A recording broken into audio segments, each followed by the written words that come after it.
حضرت ابو بکر صدیق کا زمانہ تھا تو ایک شخص ملک شام کا رہنے والا، بڑا قرضہ چڑھ گیا اس پہ، تو وہ حضرت ابو بکر صدیق کے پاس آیا، کہنے لگا آپ امیر بھی ہیں اور امیر بھی ہیں، دونوں باتیں، ایک امیر یہ ہے کہ مسلمانوں کے سربراہ ہیں، اور دوسرا اللہ نے آپ کو مال و دولت بھی عطا فرمایا ہے، تو میرے اوپر قرضہ چڑھ گیا ہے تو مہربانی فرمائے۔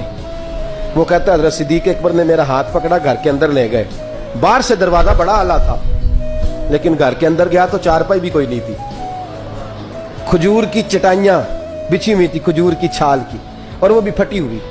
فرماتے ہیں سیدنا صدیق اکبر نے بٹھا لیا مجھے اور مجھے کہنے لگے یار تجھے ایک عجیب بات نہ بتاؤں؟ کہ بتائیے۔ فرمانے لگے 3 دن ہو گئے میں نے اناج کا دانہ بھی نہیں کھایا، کھجور کے اوپر گزارا کر لیتا ہوں، میں آج کل حالات میرے ٹھیک نہیں ہیں۔ لگا جی پھر میں کیا کروں؟ تو آپ فرمانے لگے تو عثمان غنی کے پاس جا۔ کس کے پاس؟ شخص کہنے لگا جی مجھے تو بہت سارے پیسے چاہیے۔ تو آپ نے فرمایا تیری سوچ وہاں ختم ہوتی ہے جہاں سے عثمان کی سخاوت شروع ہوتی ہے، تیری سوچ وہاں تو جو سوچتا ہے نا اتنے ملیں گے، تیری ختم ہوتی ہے سوچ جہاں سے عثمان کی سخاوت شروع ہوتی ہے، تو جا۔ کہنے لگا جی آپ کا نام لوں؟ فرمایا ضرورت ہی نہیں پڑے گی۔ کہا جی میں ذکر کروں گا کہ مجھے امیر المومنین نے بھیجا ہے۔ فرمایا ضرورت ہے، صرف اتنا تو جا کے بتانا کہ میں مقروض ہوں اور رسول اللہ کا نوکر ہوں صلی اللہ علیہ، اتنا بتانا کہ مسلمان ہوں، مصطفیٰ کا غلام، بس، اور کسی اضافے کی ضرورت۔ کہا جی وہ دلیل مانگیں گے؟ فرمایا عثمان خیرات کرتے تفتیشیں نہیں کرتا، عثمان اللہ کی راہ میں دیتے ہوئے تفتیشیں 10 روپے دینا اور 100 بات سنانا فقیر کو، وہ تک تو نہیں نا، 10 روپے اور 100 قسم کے تانے نہ دے تو میاں چشم پوشی کر جا، تجھے کس نے اجازت دی ہے ٹٹولنے کی، پھولنے کی اور کرودنے کی؟ یہ حال اگر تیرے ساتھ کیا جائے، رب اگر تجھے ٹٹول کے دے تو تیرا کیا بنے؟ رب کریم اگر تجھے ٹٹول کے دے کہ پہلے بتا نمازیں کتنی پڑھی ہیں، سویرے اٹھتا ہے کہ نہیں، تو تیرا کیا حال ہوگا؟ تو ٹٹولتا پھرتا ہے 10 روپے دینے کے لیے۔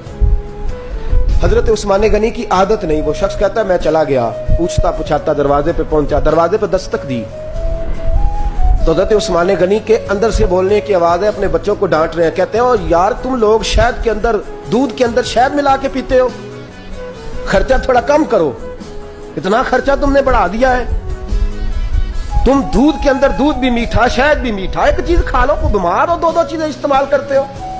کہتے ہیں میں نے کہا ابو بکر تو بڑی باتیں بتا رہے تھے، اور اس قسم کے کئی واقعات حضرت عثمان غنی کے ساتھ ہوئے، وہ تو بڑی باتیں بتا رہے تھے، اور یہ آدمی دودھ شہد سے لڑائی کر رہا ہے اور مجھے کئی ہزار درہم چاہیے، دینار چاہیے، مجھے دے گا؟ فرماتے ہیں اب وہ ڈانٹ کے باہر آئے، میں دروازے پہ تھا، آتے ہی کہنے لگے میں آیا نا تو جب میں نے السلام علیکم کہا تو وہ سمجھ گئے میں مسلمان ہوں۔ کہتے وعلیکم کہا تو پہلا جملہ انہوں نے جو بولا وہ ان کے بڑے پن کا مظاہرہ تھا۔ کہنے لگے بچوں کو ایک بات سمجھانی تھی، آنے میں مجھے 1.5-2 منٹ لگ گئے، تو دروازے پہ کھڑا رہا، مجھے معاف کر دینا۔ بڑے لوگوں کی بڑی باتیں، بڑے لوگوں کی بڑی باتیں، اتنا بڑا قد ہے اتنا بڑا اخلاق ہے۔ کہنے لگے تجھے ایک بات بچوں سے کرنے لگ گیا تھا، تجھے انتظار کرنا پڑا، ذرا درگزر کرنا۔ کہتے ہیں پھر انہوں نے دروازہ کھولا، جو اس وقت ان کا ماحول تھا حویلی کا، ڈرائنگ روم کا، جو بھی، مجھے بٹھایا۔ کہتے ہیں میرے لیے جو پہلی چیز آئی وہ دودھ کے اندر شہد ڈال کے وہ لائے۔ کہتے ہیں میرے دل میں خیال آیا گھر میں جھگڑا کر رہے تھے، مجھے پلایا، اس کے بعد کھجوروں کا حلوہ آ گیا۔ کہتے ہیں میں نے کہا بچوں کو کہہ رہے تھے ایک میٹھی چیز استعمال کرو، میرے لیے 3 آ گئی ہیں، 3 آ گئی، عجیب شخص ہے۔ کہتے ہیں میں لیکن ابھی میرا تصور جمع نہیں، میں نے کہا اتنا تگڑا نہیں جتنا حضرت ابو بکر نے بتایا ہے۔ کہتے ہیں کھلا پلا کے نا پھر پوچھنے لگے کیسے آئے ہو، کیسے آئے ہو؟ تو کہتے ہیں میں نے کہا کہ جناب میں مجبور ہوں، آج بہت سارے لوگ ہیں نا جن کے پاس کسی کی بات سننے کا ٹائم ہی نہیں۔ کہتے ہیں موٹی موٹی بات کریں، آخری۔